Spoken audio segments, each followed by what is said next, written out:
자, 여러분들을 주님의 말씀으로 인도합니다. 지난번에 예수님께서 감람산에서 이제 어린 나귀를 타시고 예루살렘 성전으로 입성을 하십니다.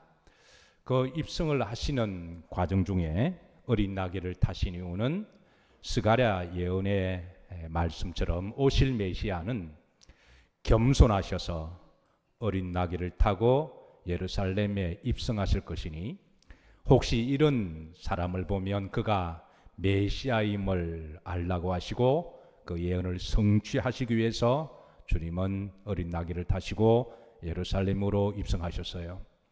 그리고 많은 사람들이 종려나무 가지를 들고 주님을 환영하고 어떤 이들은 따라서 하십니다. 호산나 다윗의 자손이여 우리를 구원하소서. 사실 이 고백은 오직 하나님께만 하는 신앙 고백인데요. 즉 예수님이 이제 주여 우리를 구원하시는 메시아임에 대한 신앙 고백입니다.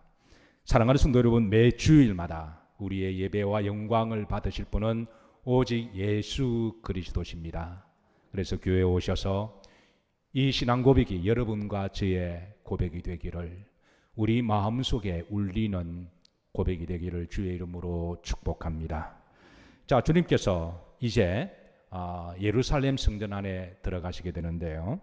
마태복음 21장 12절에 보시면 자, 이렇게 우리들에게 말씀을 주고 있습니다. 다 같이 앞부분만 합독하십니다. 예수님께서 성전에 들어가사 성전 안에서 그랬습니다. 여기에 장소의 정보를 주고 있습니다. 앞에 있는 성전은 예루살렘 성전을 이야기를 하고 있고요. 뒤에 성전 안은 예루살렘 성전 안 마당을 두고 하시는 말씀입니다. 예루살렘 성전의 조감도가 이렇습니다. 왼쪽 파란색 보면 예루살렘의 그 성벽, 외곽 성벽이 이렇게 둘러져 있고요. 그리고 이제 그 예루살렘 성벽의 안으로 들어가면 성벽 안, 도성 안이 됩니다. 그리고 이제 오른쪽에 보시면 여기 이제 예루살렘 성전이 있습니다.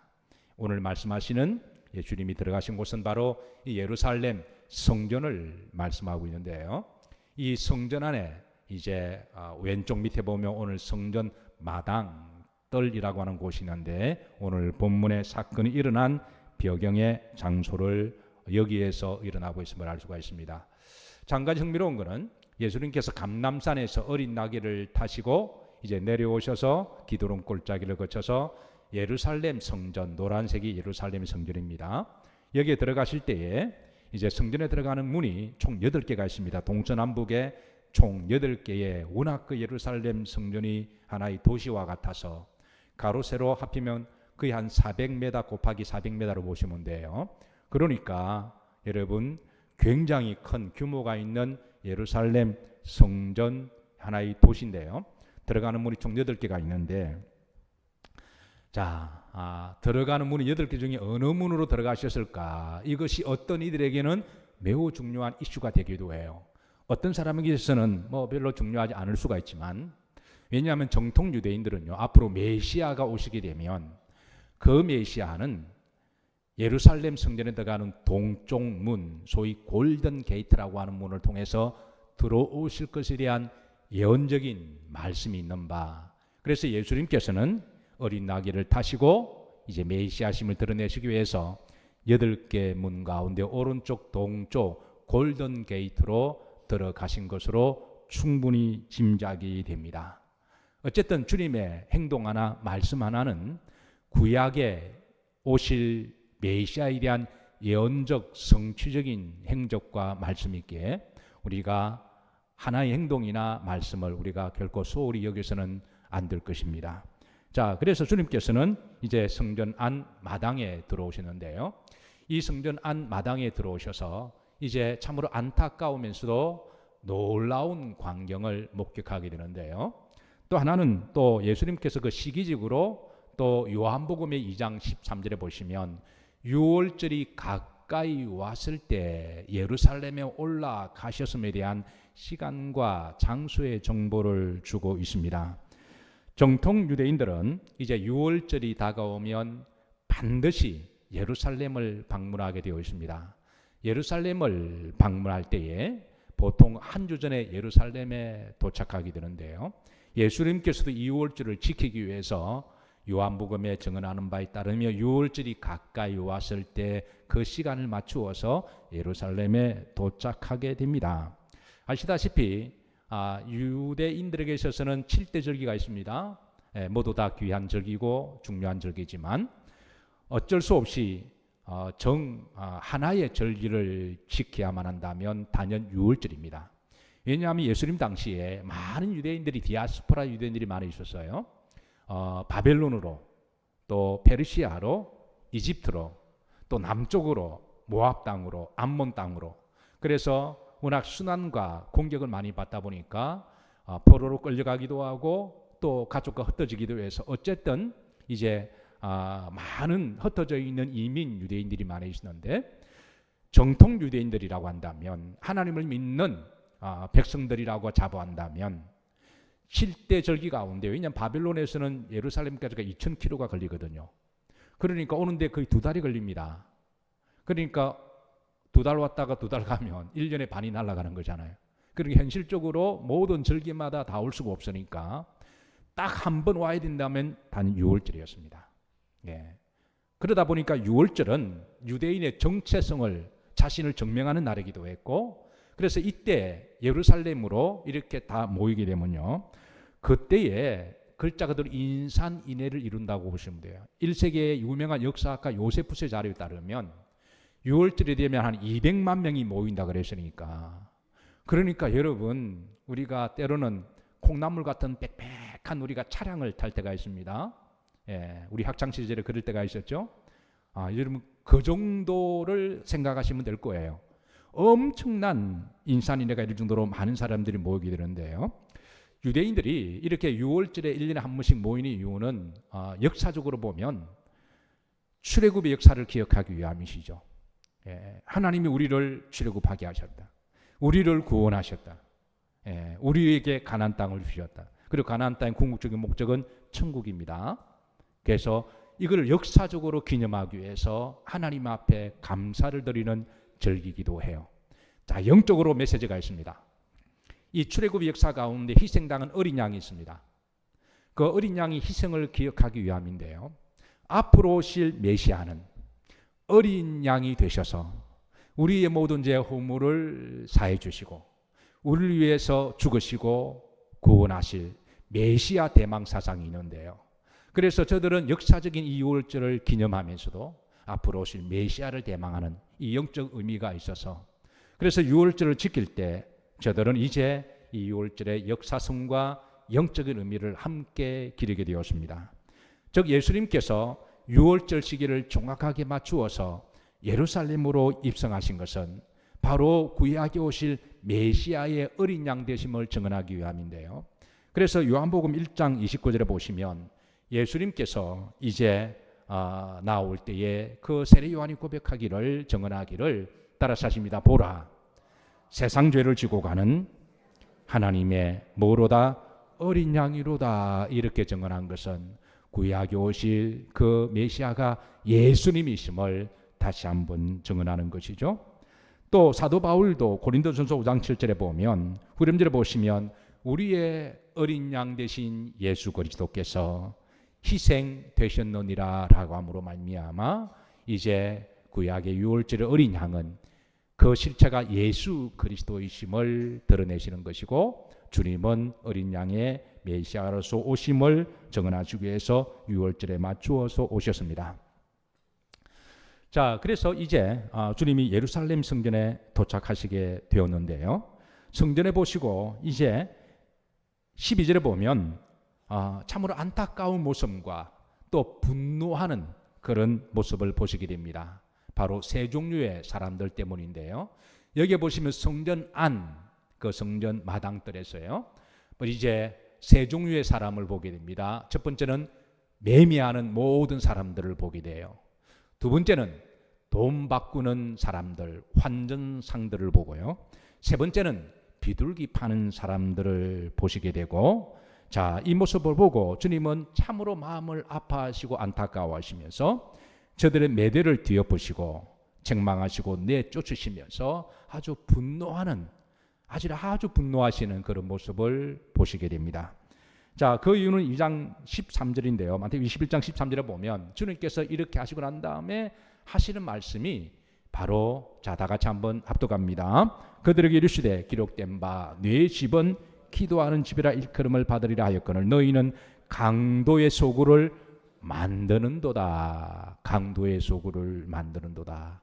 여러분, 강도라고 하는 것은 무기를 들고 칼이나 총을 들고 상대의 것을 빼앗는 사람을 강도라 이야기하죠.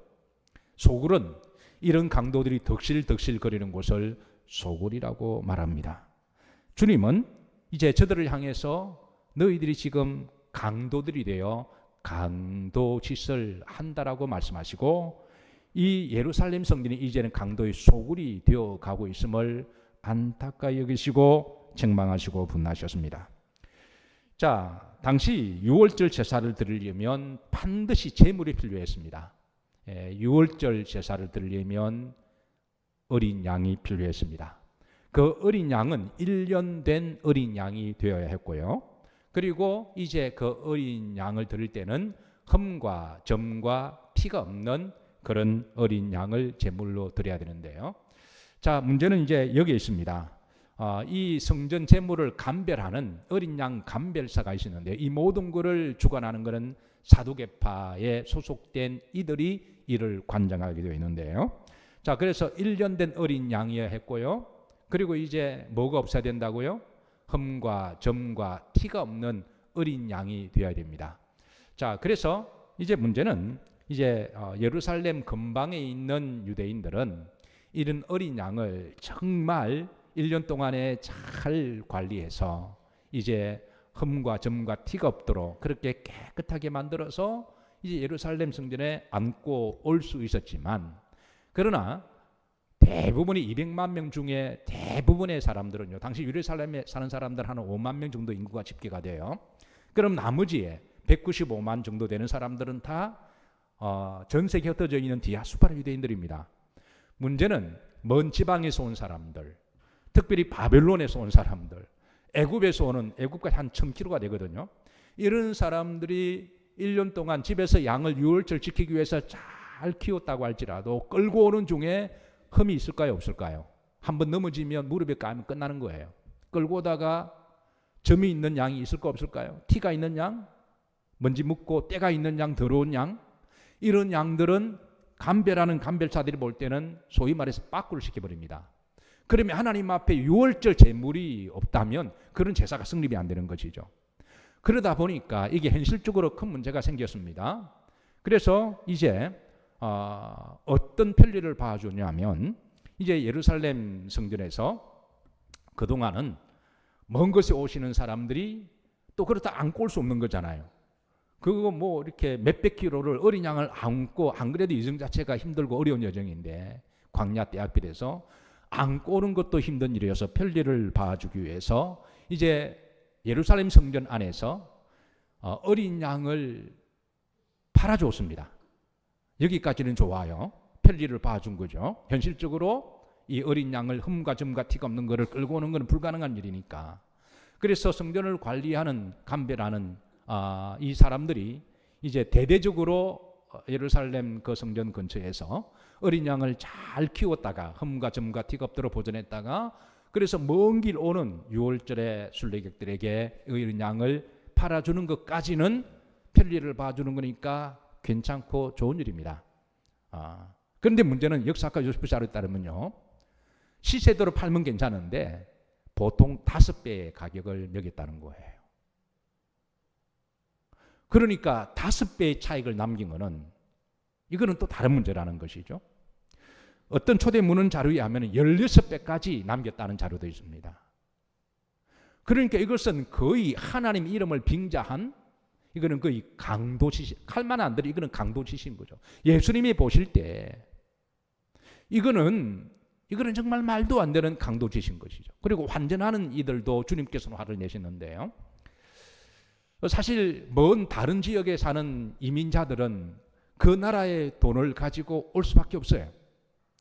그런데 그 나라의 돈을 가지고 하나님께 이제 재물을 사거나 헌물을 하게 되면 그게 또 이 사두개파들은 하나님 유대인들만 돈만 받으신다고 강조를 하면서 그 돈을 환전하는데 환전도 몇 배의 차익을 남기는 거예요. 이렇게 하니까 이것은 이제 예수님께 보시고 너희들이 하나님의 성전, 하나님의 거룩한 집을 강도의 소굴을 만들어 가는 데 현재 진행이 그렇게 하고 있거든요. 그게 주님이 여기에 화를 내신 거예요. 자, 그런데 처음부터 예루살렘 성전은 그러지 않았습니다. 언제부터 이렇게 강도의 소굴이 되어 갔느냐 하면 헤롯 대왕이 통치할 때부터 이런 일이 시작되기 시작했습니다. 자, 우리가 오늘 본문의 배경을 조금 더 우리가 성경적으로 알려면요, 좀 그 배경이 필요한데요. 아마 성경을 처음 읽으신 분들은 아마 본문을 접하면서 예수님도 화를 내시나? 예수님도 이렇게 분노하시고 채찍을 드시나? 여기에 대한 조금 좀 당혹한 분들이 계실 거예요. 늘 인자하시고 사랑이 충만하신 예수님이. 그런데 그 배경을 아신다면 충분히 주님의 마음을 아실 거예요. 자, 예루살렘의 성전을 거슬러 올라가면 솔로몬 성전까지 거슬러 올라갑니다. 자, 하나님께서 솔로몬에게 성전을 건축하게 하셨고요. 이때가 BC 957년입니다. 아버지의 유언을 받고 하나님의 말씀을 받아서 7년 동안 성전을 건축했습니다. 이 건축은 실로 아름다운 건축이었고 영광스러운 건축이었습니다. 이 성전에서 하나님께 예배드릴 때 하나님이 그 예배를 영광스럽게 받으셨어요. 하나님이 솔로몬을 축복하셨고요. 그래서 우리가 솔로몬이 여기에 대해서 가장 헌신했다 그래서 솔로몬의 성전이라고 말하기는 하지만 본질적으로는 이 성전은 누구의 성전이다? 하나님의 성전입니다. 편리상 사람들이 이제 솔로몬의 성전이라고 말하기는 하지만 본질적으로 이 성전은 누구의 성전이다? 하나님의 성전이다. 그런데 이 성전이 이제 586년에 바벨론이 침공해 왔을 때 이 성전이 이제 다 회파가 됩니다. 그래서 이 돌이 다 무너지게 되고 이스라엘 백성들이 바벨론 포로로 잡혀가게 되는데요. 그래서 바벨론 포로로 잡혀갈 때 하나님은 주의 종들 이사야나 예레미야를 통하여 예언을 하십니다. 너희들의 죄악과 불신앙으로 하나님이 바벨론 막대기를 통하여 너희들이 잠깐 징계한 것이고 너희들이 우상 숭배와 세속화되어서 예루살렘 성전을 하나님이 무너뜨리게 하셨지만 따라서 70년이 차면 내가 다시 너희들을 돌아오게 하리라. 이 예언적 말씀이 정확하게 70년이 차서 이스라엘 백성들이 다시 바벨론으로 돌아오게 되는데요. 이때에 돌아올 때 가장 행정적인 총책임자가 바로 스룹바벨이라고 하는 지도자가 있었습니다. 그러니까 행정적인 지도자는 스룹바벨이고 영적인 지도자는 여호수아 대제사장을 통해서 다시 저들은 예루살렘으로 귀환하게 되는데요. 그때 행정적인 지도자 스룹바벨이 이스라엘 백성들과 유대인과의 힘을 합해서 이제 하나님의 예루살렘 성전을 다시 복원하기로 했는데 그때 복원한 재건한 성전이 바로 스룹바벨 성전입니다.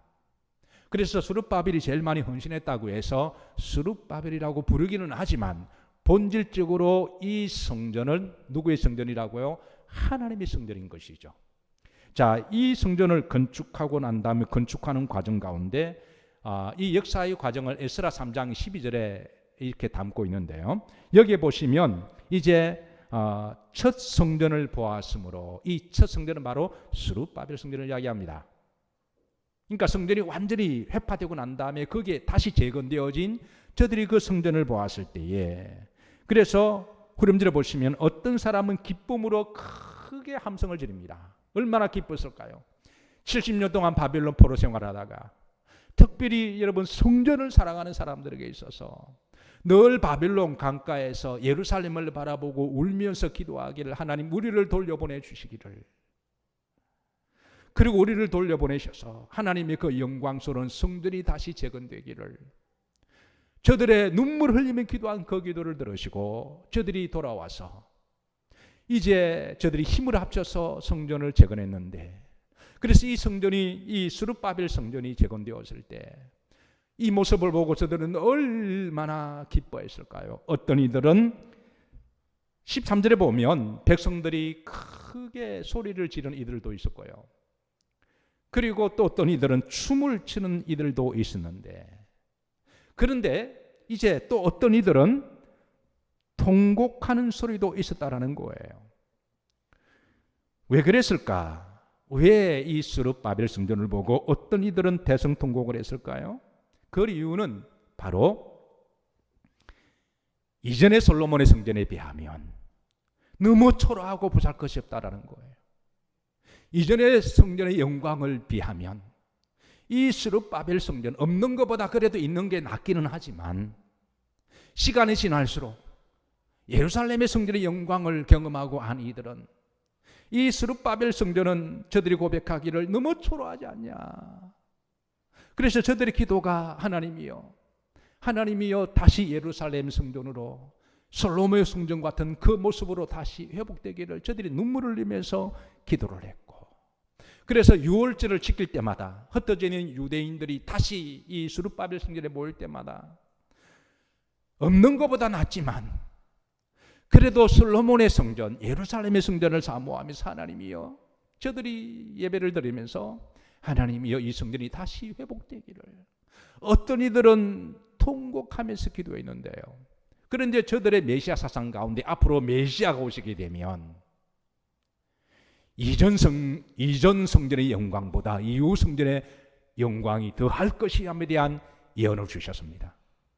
그래서 저들은 앞으로 메시아가 오시게 되면 이 솔로몬의 성전보다 더 영광스러운 성전으로 회복할 것에 대한 예언적 기도를 가지고 저들은 기도를 했습니다. 자, 세월이 지났습니다. 헤롯이 로마 황제의 이제 파송을 받아 유대 지역을 통치하게 되는데요. 자, 그런데 이때가 BC 37년입니다. 헤롯 대왕이 유대 지역을 통치하다 보니까 이 민족이 만만한 민족이 아니고 보통 민족이 아닌 민족을 알았습니다. 다른 민족들은 힘으로 밀어붙이고 권력과 칼을 갖다 대면 겁이 나서 이게 밀어붙이면 이게 통했는데, 유대 민족은 이게 야훼 신앙이 있어서 절대 사람들 앞에 무릎을 꿇지 아니하고 죽으면 죽으리라고 하는 힘과 권력 앞에서도 목숨을 내어놓는 이들이 있다는 걸 알았습니다. 이 민족은 힘과 권력 가지고는 굴복시키지 못하는 민족이다. 17년 동안에 처절하게 깨달았습니다. 왜냐하면 이 헤롯 왕의 이 큰 야망은요, 자기가 이곳을 잘 통치해야만 로마 황제의 계속 신임을 받고 통치를 할 수가 있고요, 그리고 자자손손 그 지역을 자손들에게 물려주는 게 그의 야망인데요. 근데 유대 민족은 유대 독립을 위해서 여기저기에서 데모도 많이 하고, 그러니까 이게 감당이 안 되는 거예요. 힘으로도 안 되고. 그래서 이 민족을 17년 동안 가만히 이렇게 지켜보니까 이 민족이 성전 사랑은 특별하다는 걸 알았습니다. 특별히 야훼 신앙, 하나님 앞에 무릎을 꿇고, 저들의 꿈에도 민족의 소원이 뭐냐면 바로 이 초라한 스룹바벨 성전 앞에서 예루살렘 성전을 다시 복원시키는 일이 저들의 민족의 수건인 것을 저들 알았던 것이죠. 그래서 헤롯 대왕이, 그런 정치인입니다. 머리가 굉장히 정치 촉이 빨랐고 간교했던 헤롯 대왕이요, 당시 유대인들 가운데 지도자들을 모읍니다.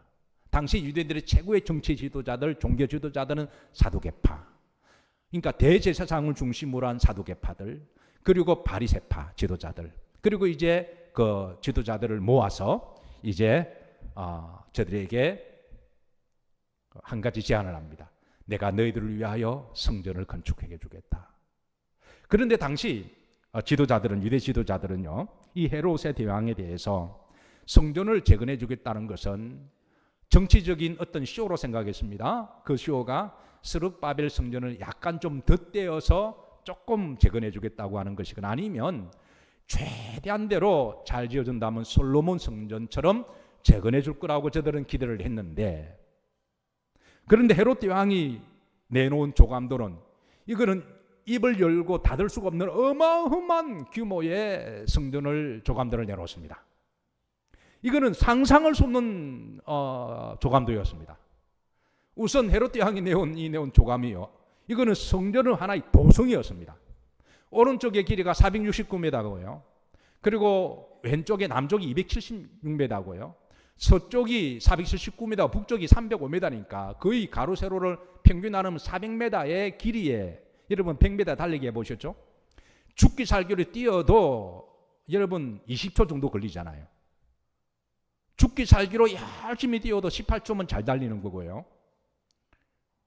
근데 그게 여러분 400m라고 생각하면 이게 솔로몬 성전, 가운데 있는 게 솔로몬 성전인데요. 아니 요 정도로만 지어져도 땡큐 웰컴인데 이렇게 엄청난 하나의 도시를 이렇게 지어준다 그러니까 입이 쩍 벌어진 거예요.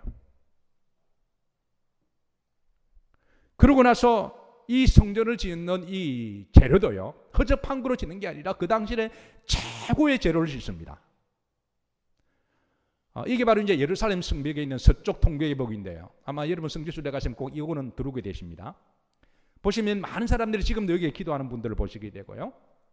근데 오늘 시간은 그걸 보지 마시고 돌을 보세요. 성전을 짓는 이런 돌 하나가 보통 평균 1m짜리입니다. 한번 돌을 보시면 이 대리석 하나가요, 보통 무게가 4톤 5톤 나갑니다. 이걸 옮기는 것도 보통 일이 아니에요. 이걸 구입하려면 엄청난 돈이 들어가요. 지금도 대리석 돌이 엄청난 비싼 그런 자재죠. 여러분 집을 지을 때 그냥 대리석으로 짓게 되면 건축비가 아마 몇 배로 올라갈 거예요. 그런데 예루살렘 이 도성을 짓는데 그냥 전체를 다 돌로 때려 지었으니까 이거는 어떤 돌 하나는요 12m짜리가 있습니다. 그러니까 1m가 아니라 12m까지 같으면은 최고의 자재로 최고의 이게 수십만 장 이상의 이 돌로 성전을 짓는다 그러니까 아마 대제사장들이나 여기에 바리새인들이나 지도자들은 입이 그냥 제니처럼 쫙 벌어져 가지고 아마 저들이 정신을 못 차렸을 거예요. 아니 헤롯 대왕의 그릇이 이 정도인가?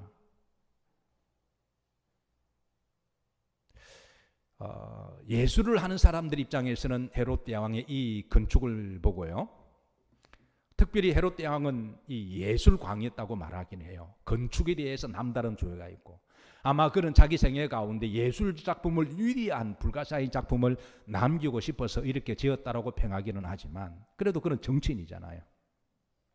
어쨌든 엄청난 제안이었습니다. 이 조감들을 딱 펴었을 때에 아마 유대인들이 꿈에도 소원인 이 성전에 대한 복원에 대해서, 그래서 어떤 자료에 보면요 헤롯 대왕을 어떤 바리새인들은요 하나님이 보낸 하나님의 사자다라고 해석하는 사람, 고레스도 하나님의 종이라 불렀거든요.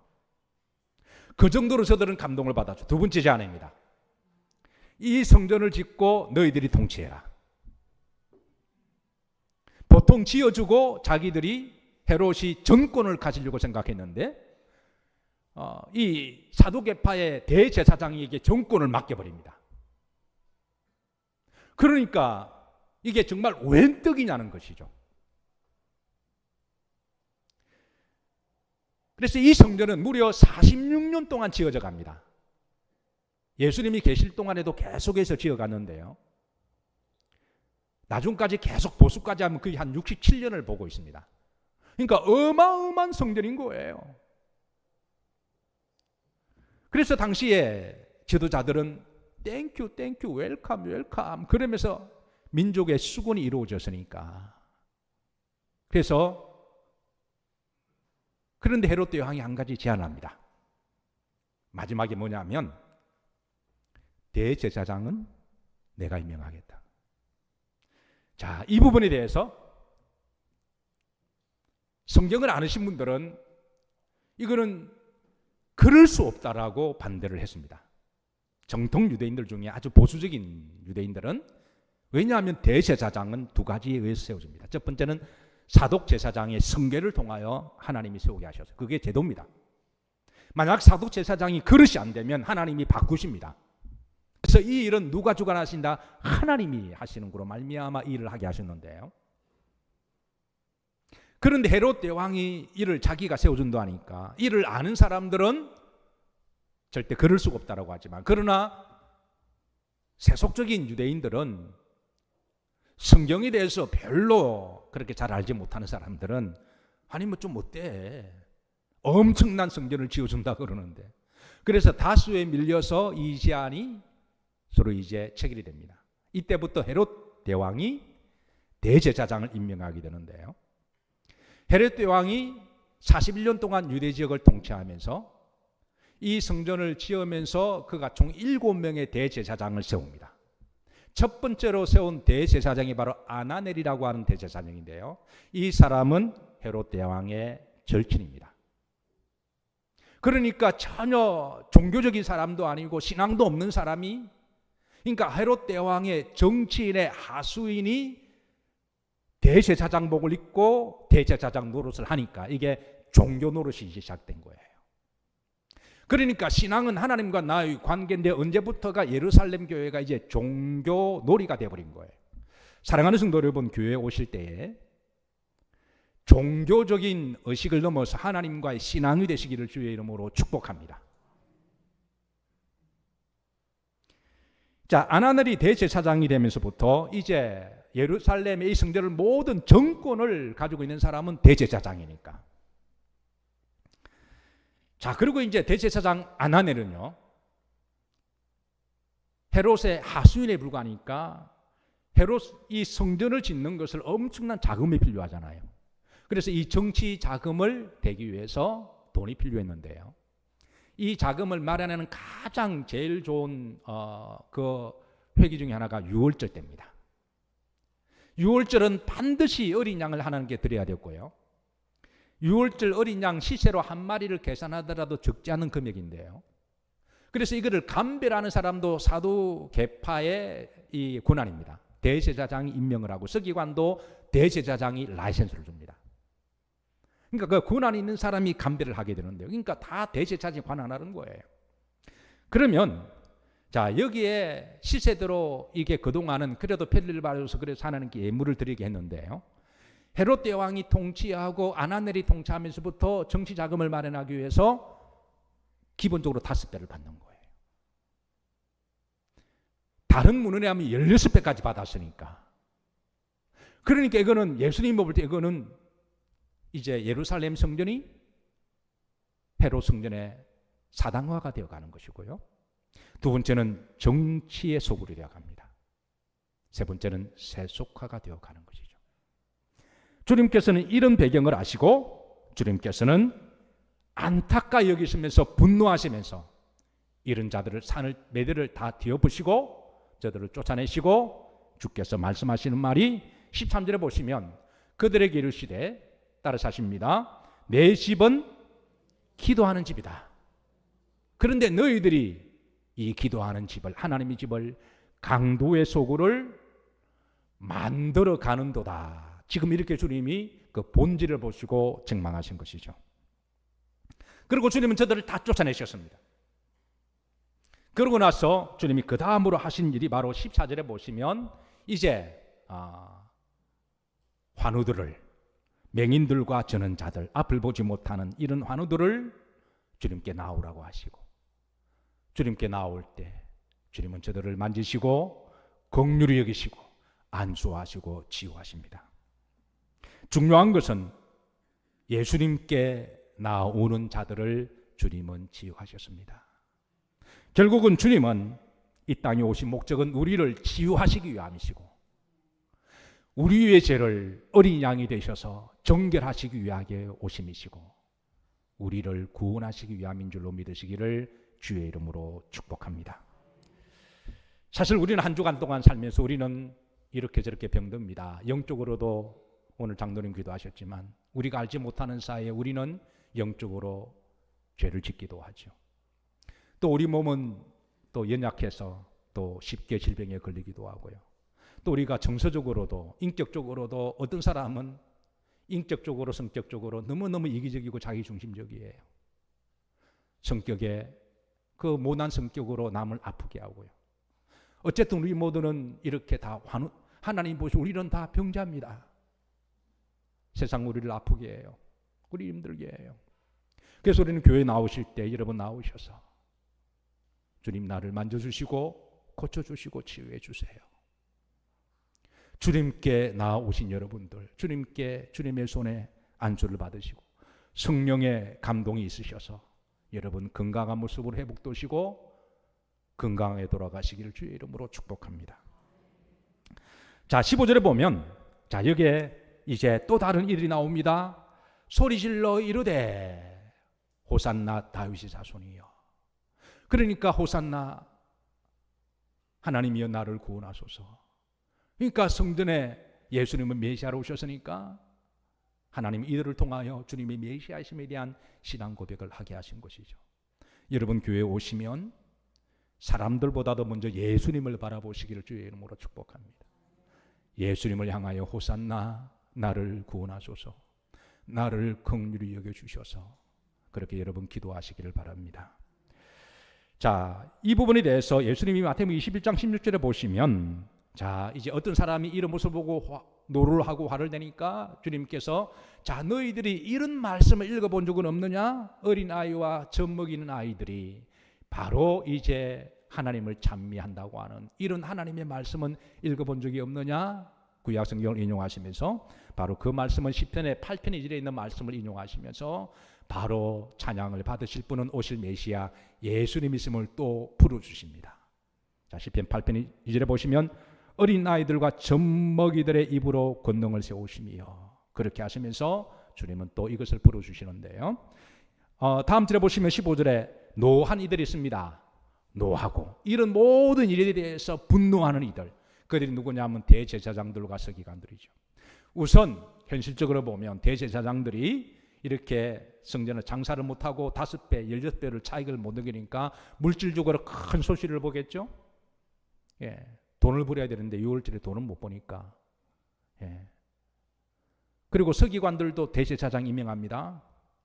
그러니까 여기에 관련된 사람들이 현실적으로 더 이상 장사를 앞서니까 노하고, 영적으로 보면 이들은 마귀의 영에 미혹된 이들입니다. 마가복음 11장 18절에 보면 이들에 대해서 이제 예수님을 어떻게 뭐할까? 죽일까? 마귀의 영에 미혹되어서 저들은 눈이 뒤집어져서 이제 예수님을 죽이려고 계획하는데요. 요한복음 2장 18절에 보면 어떤 유대인들은 말하기를 당신이 정말 메시아라면 메시아 표적을 보여주소서라고 주님께 말합니다.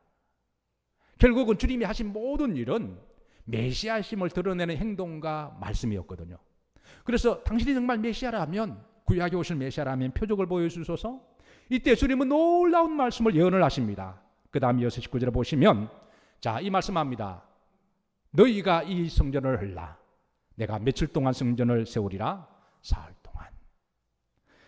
여러분, 이 말을 들은 사람 이 말씀 이해했을까요?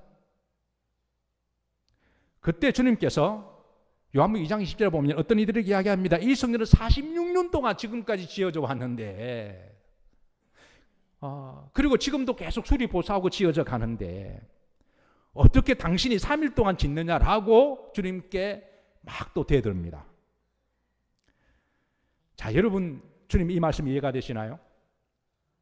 만약 여러분 이해가 되신다면 두 가지 중에 하나입니다. 첫 번째, 하나님 영과 여러분이 통하신 거예요. 두 번째, 여러분들은 이미 성경을 아는 거예요. 예수님 당시에 이 말씀을 제자들도 몰랐습니다. 그 누구도 못 알아들었어요. 어떻게 40년 동안 지었던 돌 하나 여러분 옮기는 것만 해도, 이게 여러분 돌 하나가 4톤이 들어가니까 1톤짜리 트럭이 있어도 그거 안 됩니다.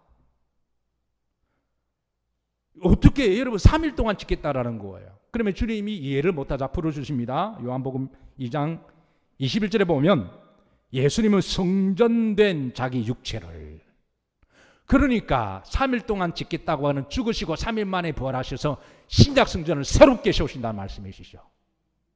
이미 구약 성전이, 이미 헤롯 성전이, 하나님의 성전이 너무 세속화가 되고 너무 정치화가 되고 너무 개인의 사당화가 되어가서 성전의 본질의 사명을 감당하지 못하자 주님은 너무 안타까이 하시면서 강도의 소굴이라고 책망하시면서, 이런 성전의 본질을 잃어버린 성전이라면 내가 이것을 헐어버릴 것이다.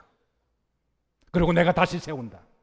그 성전은 주님이 부활하시고 부활하신 믿음 위에 세우시는 예수님의 성전이심을 말씀하신 겁니다. 사실 이 말씀도 주님 옆에 있는 제자들도 잘 알아듣지 못했어요. 그 다음에 22절에 보시면, 자, 죽은 자 가운데서 살아나는 후에야 나중에 주님이 부활하시라 하고 난 다음에 제자들이 이것을, 이 말씀을 기억하고 복귀를 해보니 그때 주님이 하신 말씀이 이 말씀이셨구나. 3일 만에 부활하셔서 그 부활의 신앙을 목격한 이들이 마가의 다락방에 모여 성령을 받고 기도하다가 세웠던 성전이 바로 이 신약의 성전이구나, 이것을 깨닫고 믿게 되었다는 사실입니다. 자, 여러분, 예루살렘 성전이 이렇게 세속화가 되고 정치화되었음에도 불구하고 예수님의 성전의 사랑은 유난했고 특별했습니다. 요한복음 2장 17절에 보시면 예수님이 얼마나 성전을 사모하고 사랑하시니 이렇게 말씀하세요. 따라서 하신다. 주의 전을 사모하는 열심히 나를 삼키리라.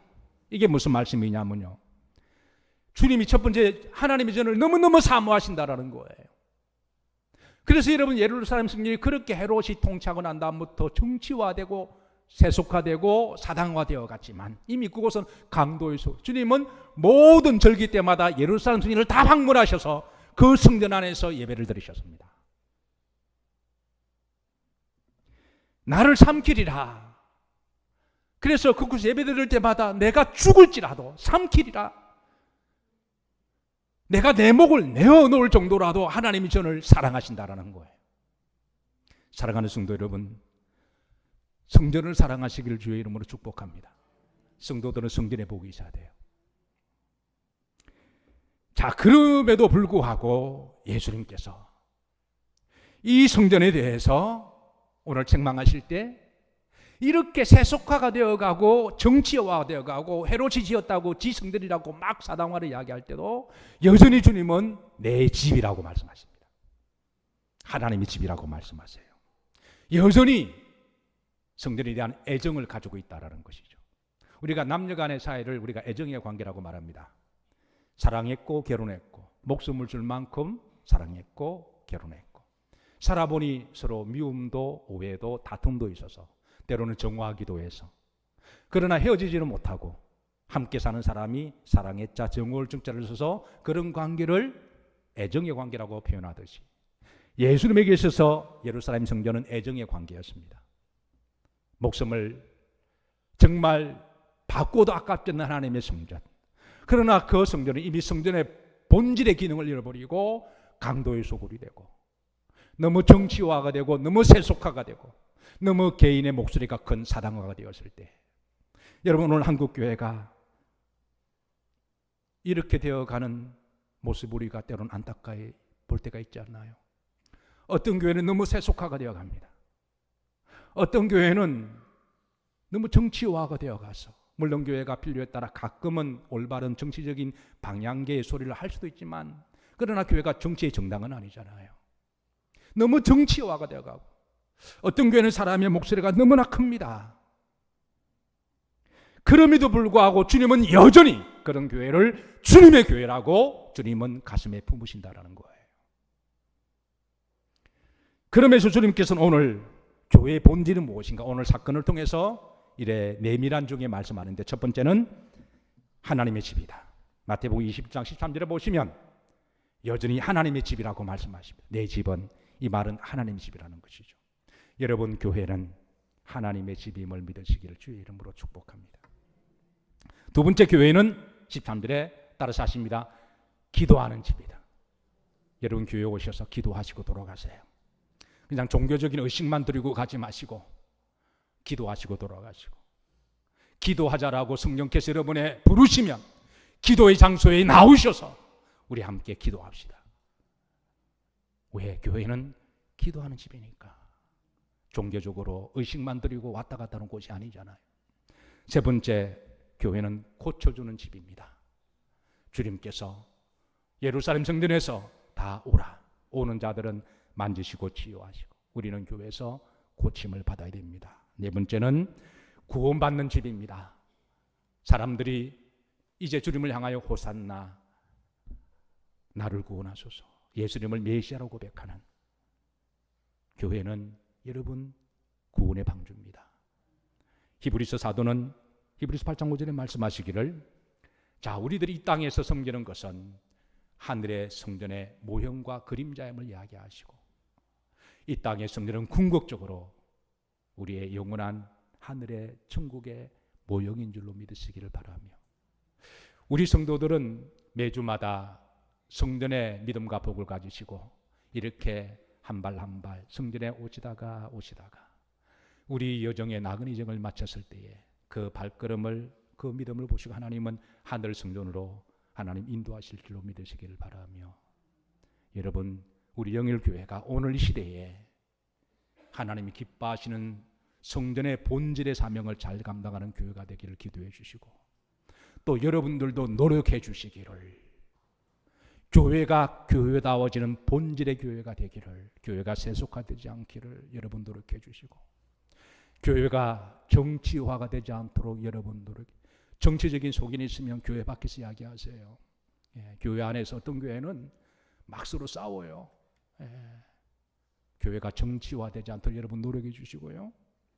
교회가 개인의 사당화가 되어서 아무리 헌신을 하더라도 여러분 목소리를 높이지 마시고, 그래서 주의 이름으로 은밀하게 섬기면 하늘나라의 하나님이 상으로 다 계산해 주실 줄로 믿으시길 바라고, 교회가 교회다워지면 그 교회의 축복이, 교회의 영광이 가장 혜택을 많이 보는 사람이 누굴까요? 바로 여러분들입니다. 여러분들의 자손들이에요. 하나님은 그런 교회를 기뻐하십니다. 우리 영일교회가 그런 교회가 되고 한국교회가 그런 교회가 많이 있기를 기도하고 주의 이름으로 축복합니다. 우리 시간 다